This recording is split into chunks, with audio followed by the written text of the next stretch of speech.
아멘. 오늘 우리 이 고린도전서 말씀을 보면 우리 사람이 세 종류의 사람이 있다라고 말씀하고 있어요. 사람이 흑인, 백인, 황인, 우리 막 인종으로 따지기도 하는데 오늘 말씀에서는 세 가지의 사람을 말하고 있는데 첫 번째는 14절, 2장 14절에 어떤 사람이 나오죠? 육에 속한 사람이 나와요. 한번 따라해 볼까요? 육에 속한 사람. 육에 속한 사람. 네. 그 다음에 두 번째 사람이 나오는데요. 3장 1절에 보면 육신에 속한 자가 나와 있어요. 좀 비슷한 말이긴 한 것 같은데, 그죠? 해볼까요? 육신에 속한 자. 육신에 속한 자. 그 밑에 줄에 보면 어린아이들이라고 표현하고 있습니다. 그죠? 그 다음에 또 하나는 3장 1절에 보면 신령한 자들, 신령한 자들, 이렇게 여기에는 이 말씀에는 나오고 있습니다. 육에 속한 자, 육에 속한 자는 뭔가? 육신에 속한 자는 뭔가? 보면 육에 속한 자의 특징에 대해서 나와 있죠. 뭐라고 나와 있죠? 14절에 육에 속한 사람은 하나님의 성령의 일들을 받지 아니하나니 이는 그것들이 그에게는 어리석게 보임이요 또 그는 그것들을 알 수도 없나니 그러한 일은 영적으로 분별되기 때문이라 라고 말씀하고 있습니다. 성령의 일들이라고 하니까 막 우리가 어떤 환상을 보고 예언을 하고 어떤 이런 신비로운 것들을 말하는 게 아닙니다. 여기 이제 새벽에 나오신 분들은 여러분 예수님을 보셨습니까? 하나님을 보셨어요? 하나님이 이 세상 만드는 거 보셨습니까? 근데 어때? 믿어지죠? 학교의 지식이나 어떤 학벌에 따라서 이런 것들이 아니라 그냥 믿어져요. 말씀이 이렇게 한다고 했지? 말씀이 인정이 되고 의식이 되어져요. 근데 육신에 속한 사람은 그런 게 어리석어 보여요. 예수 믿는 거, 하나님을 의지하는 사람들이 어리석어 보여요. 그 사람이 바로 육에 속한 사람이에요. 말하자면 예수님을 믿지 않는 사람을 말하고 있어요. 일단 그럼 하나는 이제 나눠진 거잖아요. 믿는 사람과 믿지 않는 사람. 그럼 우리가 이제 믿는 사람이잖아요. 우리는 믿는 사람입니다. 그러니까 우리도 어쩌면 이제 예수님을 믿기 전에 여러분들이 모태신앙들은 또 이제 그런 것들이 조금 아니겠지만 어려서부터 하나님에 대해서 듣고 그러니까 당연히 하나님 살아계시지 이렇게 어느 순간에 믿음이 들어오는 경우들이 있지만 그러지 않은 사람들은 삶이 정말 이렇게 구분이 되어 있죠. AD와 BC가 나눠지는 것처럼 예수 믿기 전에는 하나님이 어디 있어? 하나님에 대해서 전혀 느껴보려고 해도 느껴볼 수가 없어요. 그러니까 한 가정에 살아도 정말 믿음이 다르면 같이 사는데 다른 생각과 다른 말을 하게 돼요. 그죠? 근데 이 믿음이라는 게 이게 달라지죠. 구분이 되어집니다. 그런데 말씀에 보면 믿는 자들 안에도 또 나눠지는 거예요. 믿는다라고 해서 다 신령한 자가 아니라 육신에 속한 자, 어린아이들이라고 하는데 그 특징이 뭐냐? 3절에 보면 같이 읽겠습니다. 너희는 아직도 육신에 속한 자로다. 너희 가운데 시기와 분쟁이 있으니 어찌 육신에 속하여 사람을 따라 행함이 아니리요. 시기와 분쟁만을 말하는 건 아니죠. 이 고린도 교회 안에 엄청난 은사가 많은 교회인 거예요. 고린도 교회. 막 기사와 이적이 나타나고 병 고치는 은사로 인해서 막 병이 낫고 은사가 많은 환상을 보고 예언을 하고 방언을 말하고 이런 일들이 어마어마하게 있는 거죠. 고린도 교회 안에. 그런데 이 교회 안에 또 많았던 게 뭐냐? 시기와 분쟁이 그렇게 많은 거예요. 그래서 그 다음에도 보면 나는 바울 목사님 파야. 나는 아볼로 목사님 파야. 나는 베드로 파야. 나는 예수파야. 막 이러면서 예수파하는 사람은 좋으냐? 그게 아니라 그 안에 분쟁과 나누임과 시기와 질투 이런 것도 있는 거야. 이게 뭐냐? 우리 안에 다 있는 것들이잖아요. 우리 안에 있는 것들이에요. 우리 안에 있는 것들인데 우리가 말씀을 통해서 연단을 받고 말씀을 안에서 또 깨어지고 고난과 넘어짐과 이런 과정들을 통해서 사실은 이런 부분들이 이제 주님 안에서 다듬어지고 변화되어지는 성화되어지는 단계로 나아가잖아요. 근데 여전히 이 육신에 가지고 있는 이것들이 남아있는 거예요.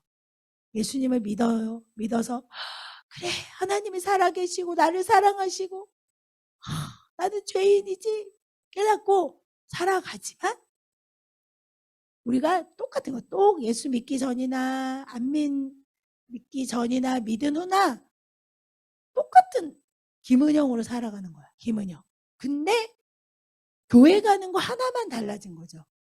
하나님이 살아계시면 알았어. 하나님 살아계시지. 그것만 알았어. 그래서 교회는 가지만 삶 속에 변화된 것이 없는 사람을 말하는 거예요. 여전히 혈기 많았는데 믿어도 혈기도 많고 게으른 자였는데 여전히 게으르고 욕심이 많았는데 여전히 욕심이 많고 이렇게 내가 가지고 있는 육신적인 모습이 주님 안에서 바뀌지 아니하는 거기에 그 모습의 은사만 더해진 거죠. 그러니까 이 은사는 사실은 너무 좋은 것인데 이 은사를 사용할 때 이 육신의 나를 거쳐서 나오다 보니까 이 은사가 좀 이상하게 사용이 되어지는 거죠.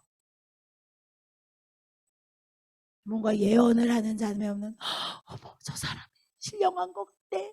그래서 그 사람 밑에서 막 때로는 뭐 정말 종노릇을 하게 되고 또 그렇게 말하는 사람도 내가 하나님의 말씀을 들었어 이러면서 그것으로 주장하는 자세를 하게 되어지고 육신에 속한 우리들의 모습이 있습니다. 우리들 안에도 그런 것들이 있잖아요. 내가 예수님을 믿지만 여전히 그것 때문에 씨름하기는 하는데 근데 그 다음에 신령한 자들이라고 말씀하고 있습니다. 누가 신령한 자들일까요? 누가 신령한 자들일까? 저도 과거에는 신령한 자들이 정말 눈에 보이는 은사가 많고 막 능력이 많고 말씀을 잘 풀고 이런 자들이 신령한 자들이라고 생각을 했어요. 그래서 그런 것들이 많으면 믿음도 자라가고 성숙해지는 거 아니야? 내가 그러지 못한 게 그런 것들이 막 기대를 했는데 그런 게 아니더라고요. 성경이 베스트셀러인 것처럼 하나님의 말씀을 통해서 가르침을 받아야 신령한 자가 되는 줄 믿습니다. 아멘. 우리 안에 하나님의 말씀을 통해서 깨달아지고 발견하게 되어지고 그런 과정을 거치면서 신령한 자가 되어집니다. 아멘. 말씀 가운데서 내가 그런 자구나. 내가 또 그랬구나. 하나님 제가 또 그랬습니다. 하나님 도와주세요. 그런 과정들을 거치면서 바뀌어지는 게 뭐냐. 처음에는 아버지죠. 아버지. 하나님이 아버지. 야 하나님이 나의 아버지. 내가 하나님의 자녀야 이제. 그래서 처음에 막 기도하면 들어주시고 응답하시는 일들을 막 경험하게 되어집니다. 그런데 그런 과정들을 통해서 예수님은 또 뭐라 그러시냐면 우리를 친구로 부르셨대요. 친구. 친구니까 생각하는 게 우리 한계는 딱 있어요. 친구? 그러면 이제 뭐야? 맘먹어도 되는 거야? 이렇게 친구라고 생각하면 이게 너무 편해져서 이렇게 또 막 하게 되어지죠. 근데 또 성경에는 주인이라는 말씀을 하고 계세요. 아니 도대체 자녀라고 했다가 친구라고 했다가 주인이라고 했다가 이게 뭐야? 어떤 분이 교회 와서 하나님에 대해서 왔더니 예수님에 대해서 얘기하고 또 성령님에 대해서 얘기하고 도대체 누구한테 기도를 해야 되는 거야? 그런 게 우리가 영적인 것들이니까 아무리 설명해도 진짜 이해가 되어지지 않은데 하나님이 정말 우리로 하여금 알게 하시잖아요. 아니 아버지라고 했다가 친구라고 했다가 종이라고 했다가 어떤 게 진짠가? 그죠? 우리 너무 잘하시는 하나님이 이것들을 생각해 보세요. 우리가 아버지가 계세요. 아버지. 친구 같은 아빠. 너무 좋죠. 정말 친구 같은 아빠. 근데 때로는 친구 같은 아빠니까 어때요? 또 막 자기가 아빠 같을 때가 있어. 어떨 때는 왔다 갔다 이게 잘 안 되잖아요. 우리가. 근데 주인이라는 말씀을 주시면서 우리 안에 이제 깨닫는 거죠. 하나님 아버지, 그래 하나님이 나의 주인이시지. 이 것들을 경험하면서 이제 주로 인정하는 로드십이 세워지는 거죠. 그러면서 우리 안에 삶 속에서 주님을 거쳐서 하게 되어지는 거. 우리 안에 감정, 우리 안에 생각들, 내 습관들이 붙어있는 그것들이 이제 그 사이에도 주님이 들어가심으로 인해서 우리를 살아가게 하는 줄 믿습니다. 아멘. 성령님을 의지해서 살아가는 일들은 정말 유익입니다. 많은 사람들이 생각할 때 이래요. 야, 예수 믿는 애들은, 하나님을 믿는 사람들은 의지가 약해. 아니 지금 자기가 노력은 안 하고 맨날 하나님 주세요 주세요 주세요. 말하자면 감나무 밑에서 감 떨어지기를 이렇게 기다리는 사람처럼 노력은 안 하고 매일 하나님 앞에 구하고 의지가 약한 사람들이 신앙을 가지는 거야. 이렇게 많이들 얘기를 해요. 그럴까요? 아니에요. 제가 정말 좀 믿다 보니까 어느 옛날은 막 그런 얘기를 들으면 그런가? 또 이제 막 그 말에 전도가 돼. 그런가? 막 이제 이러는데 믿음을 가질수록 저는 예수 믿는 사람이 진짜 똑똑한 사람이에요. 어떻게 보면 약삭 빠른 사람인 거예요. 예수님을 안 믿는 사람도 사실은 자기를 믿는 게 아니에요. 지혜가 있어야, 지식이 있어야, 돈이 있어야, 명예가 있어야, 건강이 있어야 목적이 있거든요. 그래서 그것을 끊임없이 누가 이게 좋대. 저 사람 저렇게 되는 거 보니까 와 저렇게 하면 되겠네. 나도 저렇게 해야겠다. 다 뭐 하는 거예요? 그 사람의 도움을 받는 거예요. 그 사람의 지식과 지혜와 능력과 경험을 배우면서 그거대로 살아가는 거예요. 그죠? 우리 엄마가 그랬어. 인터넷에 누가 그랬어. 어느 박사가 그랬어. 어느 의사가 그랬어. 다 우리가 살아가는 방식이 뭐예요? 누군가로부터 배워서 그게 좋대. 그래서 그거 붙들고 살아가는 거거든요.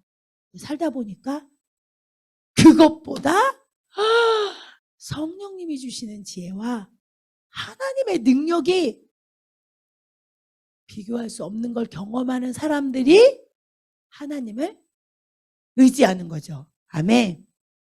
아멘. 내 선택은 아무리 최선의 선택을 막 하죠. 내가 막 계산을 하고 따져보고 합리적으로 이성적으로 데이터를 가지고 막 해서 결정을 딱 하면서 그래 나는 정말 결정을 잘했어 라고 하지만 우리는 앞에 것만 볼 수 있지 이게 어떤 결과가 이루어질지를 모르죠. 근데 하나님은 어때요? 우리의 과거와 현재와 미래까지 다 아시는 하나님이 지혜를 구하면 그 안에 하나님 이게 맞아요? 내가 볼 때는 아닌 것 같은데. 근데 지날수록 그 선택이 맞아요. 하나님으로부터 하는 선택은. 우리는 늘 실수를 해요. 선택해놓고도 실수해. 아차, 그거 할 걸. 근데 하나님으로부터 하는 선택은 실수가 아닙니다. 아멘. 그러니까 하나님을 경험하는 사람들 어떨까요? 야, 내가 기도하고 결정했더니 하나님이 마음 주셔서 그 일을 선택했더니 와, 대박. 아니, 하나님 어떻게 하셨지? 이러죠. 하나님 어떻게 하셨을까? 하나님이시니까. 경험할수록 더 하나님을 의지하는 자가 되어지죠. 아멘. 때로는 내 안에 일어나는 감정도 오류가 많아요. 그죠? 내가 지금 화가 나서 이 마음이 일어나는지 두려워서 일어난 건지 속상해서 일어난 건지 분별이 안 돼요. 그럼 내가 막 이러면 사실은 내가 너무 두려운데 나 좀 도와주세요. 이래야 되는데 갑자기 화를 벌컥 내. 어머, 저 사람이 뭐 화났나? 기분 나쁜가? 우리 감정도 우리 스스로도 속아요. 나도 내가 왜 이런지를 몰라. 근데 나를 의지하고 산다는 게 살면 살수록 얼마나 어리석은 일인지. 그렇죠? 하나님을 의지하는 건 의지가 약해서 그것이 아니라 정말 지혜로운 자죠. 내 선택은 늘 실수. 내가 여태까지 살아온 거 그렇게 살아온 것 같아도 뒤를 돌아보면. 그러나 주님과 함께하는 선택은 언제나 옳으십니다. 아멘. 우리가 어린아이와 같은 모습이 있지만 오늘도 어린아이가 부모님 손을 잡고 가면 이 어린아이가 할 수 있는 게 뭐가 있어요? 손 놓으면 아무것도 없어요. 네, 실수투성이죠. 결정하는 것마다 실수투성이죠. 하지만 그 어린아이가 어때요? 엄마 아빠의 손을 잡고 가면 내가 했어요. 하지만 부모님이 다 도와주시면 내가 했어요. 그런 것처럼 우리도 오늘 주님 손을 잡고 가면서 우리는 좀 더 성숙하면 알죠. 주님이 하셨습니다. 하나님이 도우셨습니다. 이렇게 고백하는 우리들의 삶이 되기를 소망합니다. 선한 능력으로 일어서리 주만 의지하리 믿음으로 우리 고대 안에 주 오실 그날 영광의 새